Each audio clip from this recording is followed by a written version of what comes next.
Basically, kalau kalian pengen jadi programmer yang survive di 2025, langkah pertama ini bukan cuma belajar, tapi juga gak belajar yang salah. Karena ada beberapa bahasa pemrograman yang let's be real, udah kayak fosil.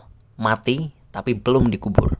Beberapa dari bahasa ini udah ditinggalin, peluang kerjanya udah makin menghilang, atau terlalu nyiksa buat dipelajari tanpa imbalan yang sepadan.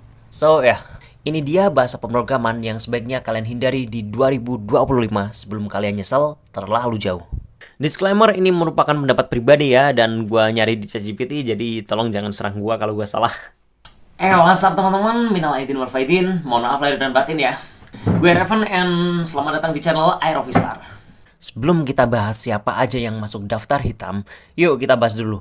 Apa sih yang bikin satu bahasa pemrograman layak disebut terburuk? Yang pertama, jarang dipakai di industri. Iya, belajar sesuatu yang udah ditinggalin di industri, that's not effort teman-teman. Itu cuma buang waktu kalian. Kecuali kalau kalian emang pengen ngulik berbagai bahasa pemrograman. Karena tentunya itu nggak bakal dipakai di industri zaman sekarang. Yang kedua, komunitas sepi dan dokumentasi terbatas. Begitu kalian stuck, misal kalian bingung bagaimana cara mengerjakan suatu persoalan, kalian literally sendirian teman-teman. Nggak ada temennya. Karena teman-teman kalian pakai bahasa pemrograman yang terbaru. Dan kalian terjebak di lorong gelap yang penuh bug tanpa pintu keluar. Yang nomor 3, kurva belajar yang nggak ramah. Oke, tentu aja kalau kalian belajar hal baru, pasti semangat di awal. Tentu, itu semuanya pasti kayak gitu ya. Tapi kalau kalian udah sampai tengah-tengah, kalian udah stuck. Poin ketiga ini, kalian bakal capek belajar. Dan tentu aja, dari hasil belajar kalian, gak ada kerjaan yang nerima. Ya, itu adalah sebuah kerja keras tanpa batas, yang gak ada hasil. Kecuali kalau kalian pengen bikin dokumentasi gitu ya, atas berbagai bahasa pemrograman yang udah gue bilang di awal kan. Yang keempat, tergilas oleh teknologi terbaru. Teknologi itu terus lari teman-teman. Bahkan sekarang kalian udah tahu sendiri, sekarang udah ada AI gitu ya, yang bener-bener udah canggih. Udah ada robot bahkan itu ya, si Nvidia dia udah bikin Blue atau apa itulah. Dan kalian masih terjebak di bahasa pemrograman usang teman-teman. Ya, hancur teman-teman. Dan kalau kalian masih pegang bahasa usang, kalian bakal ditinggal kayak bayangan di dalam hujan. Nggak kelihatan teman-teman. Ya apalagi di era teknologi sekarang ya. Teknologi itu terus maju teman-teman. Kita mesti terus berkembang. Emang menyakitkan gitu ya. Dan mungkin aja kalau gue lihat dari sisi cyber security gitu ya, gue tuh selalu ngerasa mungkin aja bahasa pemrograman yang tertinggal itu teman-teman mungkin bisa dipakai untuk penetration testing untuk aplikasi terbaru. Karena kan sekarang aplikasi literally udah pakai AI semua gitu kan. Iya, tetap pakai bahasa pemrograman, cuma di programnya pakai AI gitu kan. Pasti sedikit banyak kelemahan gitulah. Dan manusia itu kan kompleks. Sebenarnya sesuatu itu yang bagus berawal dari manusia, teman-teman. Jadi mungkin aja bahasa pemrograman yang lama itu masih bisa dipakai tapi untuk beberapa hal tertentu gitu ya, bukan untuk mengikuti industri zaman sekarang. Dan gue yakin 90% orang teman-teman ya pasti belajar bahasa pemrograman yang usang. Karena apa? Itu pasti ada di kuliah, pasti. Banyak banget perkuliahan yang masih mengajarkan bahasa-bahasa pemrograman yang masih jadul, yang udah usang. Karena mereka pengennya mahasiswa itu tahu dari awal. Gue yakin jarang banget di perkuliahan untuk S1 gitu ya, yang udah gue temuin langsung belajar JavaScript, Node.js gitu jarang banget teman-teman. Gue yakin mereka diajarin JavaScript ataupun PHP ataupun HTML gitu ya, pasti dasarnya doang. Itu dan langsung diterapin ataupun mungkin ada contekannya gitu kan. Pasti mereka kebanyakan diajarinnya dari Visual Basic ya dan lain-lain gitulah. Yang tentunya sekarang sedikit banyak udah nggak relevan. Ya kan jarang banget gitu ya yang menggunakan Visual Basic, ya mungkin masih ada, tapi kan jarang banget gitulah buat kebutuhan banyak orang. Nah kalau kalian tanya terus apa sih Ref bahasa pemrograman yang udah nggak kepakai di zaman sekarang dan nyesel banget kalau misalkan gue pelajarin. Oke teman-teman, sekarang kita masuk ke Dark Zone. Ini adalah bahasa pemrograman yang mungkin masih hidup tapi udah nggak punya jiwa. Oke, yang pertama, COBOL. Gua nggak tahu ini nyebutnya gimana ya. COBOL itu literally kayak zombie teman-teman. Jalan tapi udah nggak punya arah. Dipakai masih ya, masih. Tapi untuk sistem tua yang bahkan udah lupa gimana caranya involve. Kenapa buruk?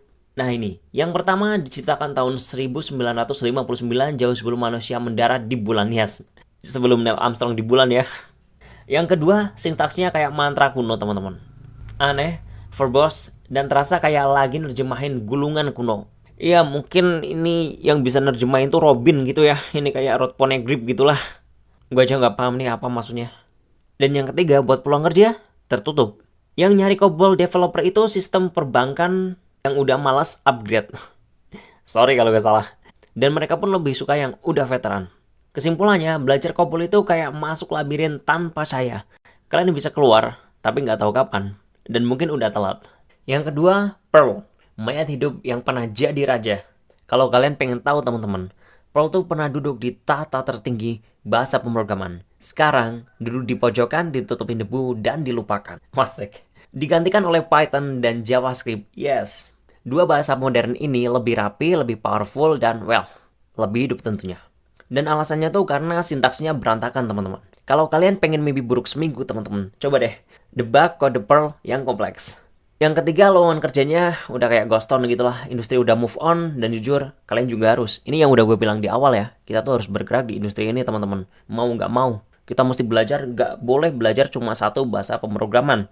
Karena kebutuhan pasar tuh banyak banget. Dan ya boleh kalian belajar satu gitu ya, tapi kalian mesti expert banget. Dan dari beberapa komentar gue juga udah nemuin gitu kan, beberapa teman-teman kita yang programmer tapi nggak jadi programmer. Intinya sekarangnya udah nggak jadi programmer gitu kan. Ya karena peluang kerja tuh sekarang bener-bener sedikit teman-teman. Persaingan bener-bener ketat. Mungkin otak kalian mesti kayak AI gitu ya. Oke, kesimpulannya Perl tuh bukan pilihan teman-teman. Yang ketiga, Visual Basic. Ya yang udah gue bilangin di awal. Kayaknya semua anak kuliah pasti suruh ngerjain ini ya. Ya pasti dosen-dosen kita yang nyuruh sih. Kita nggak pengen belajar tapi mungkin dosen kita yang nyuruh sih pasti.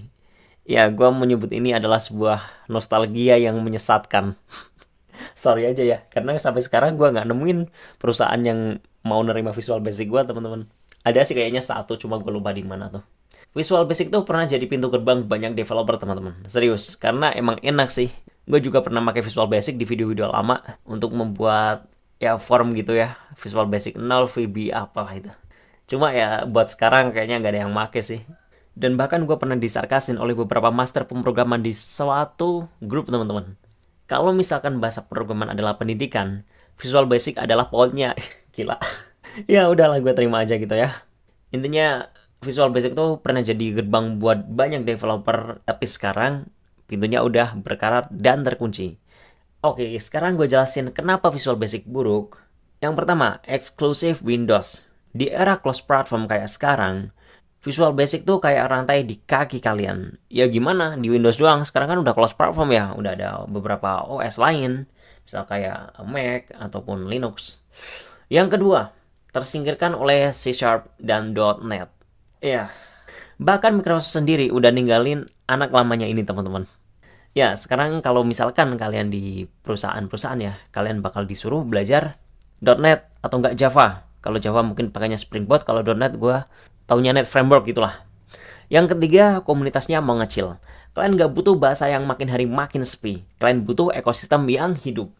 So, kesimpulannya, Visual Basic bukan lagi jalan masa depan. Dia adalah jejak masa lalu dan kalian nggak bisa hidup di masa lalu selamanya. Waduh. Masa lalu biarlah masa lalu teman-teman. Ya kalau gue boleh saranin, kalian mungkin bisa belajar kayak JavaScript, kayak Python gitulah. Itu udah gue saranin dari awal ya, dari gue buat channel ini gitu lah. Itu bahasa pemrograman yang masih relevan sampai sekarang, bagus banget. And kalau gue salah, gue minta maaf ya. And kalau kalian ada bahasa lain yang menurut kalian pantas untuk masuk daftar hitam ini, langsung drop aja di komentar teman-teman, kita bahas bareng-bareng. Dan kalau kalian suka insight gelap kayak gini, jangan ragu buat klik like, comment, share, and subscribe, nyalain notifikasinya, biar kalian gak ketinggalan info-info seputar teknologi, programming, dan lainnya. And gue Revan Stay because no system is safe.